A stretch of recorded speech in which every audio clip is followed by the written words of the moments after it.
Pri tejto lekcii sa naučíme, ako sa prihlásiť do služby YouTube a odoberať iných užívateľov a ich kanály.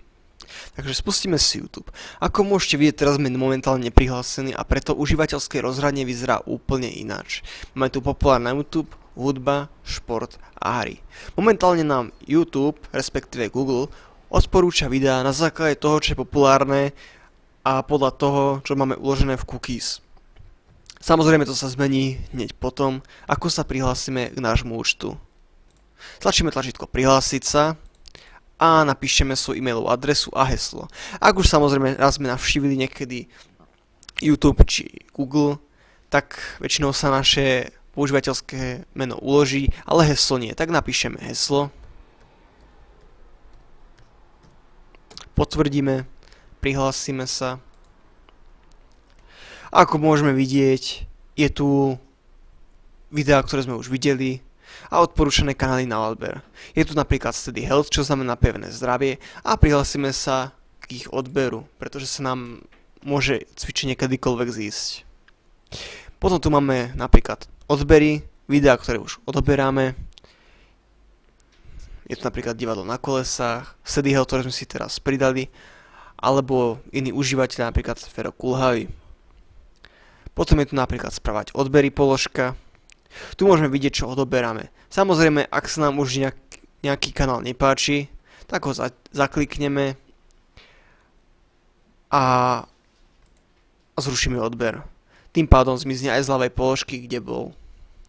Samozrejme poznamenám ešte, že keď sa prihlásime do nášho YouTube, tak tu vám odporúčam videá, môj kanál, moje odbery, história, pozrieť si neskôr. K čomu sa dostaneme, ale samozrejme až v ďalšej lekcii. Následne ďalej môžeme stále vidieť tých, ktorých sme predovšetkým odoberali, tak stále budeme navrhovaný istý čas, ale napríklad tu budeme mať aj videá, ktoré sme nikdy nevideli, čiže tým pádom nám YouTube prispôsobuje svoje služby tak, aby sme dostali tie informácie, ktoré sa ku nám ešte nedostali. Máme tu napríklad aj prehľadať kanály. Máme tu napríklad tu najlepšie z YouTube.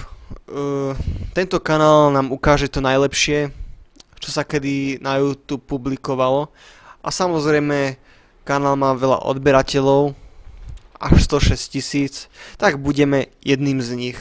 Klikneme na odber a môžeme si pozrieť nejaké video od nich. Tuto vidíme rôzne navrhované videá a väčšinou podľa toho, aké sme z krajiny, tak nám aj YouTube navrhuje. Napríklad tuto je, čo je práve populárne na Slovensku.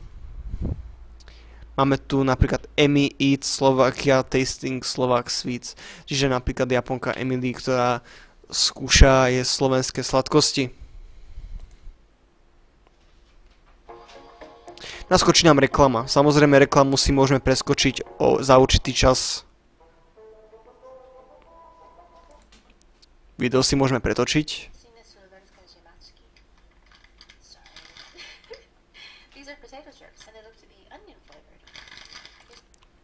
Video sme si pozreli. Taktiež tu je, že môžeme odoberať aj samotnú Emmy. Jej kanál sa volá Emmy Made in Japan. Môžeme si ho rozkliknúť. A tuto môžeme vidieť, čo vlastne Emmy nahráva za videá. Emmy si dala na úvodné video svoje Best of Emmy Made in Japan 2014, čo je vlastne koláž videí, ktoré boli veľmi populárne za rok 2014.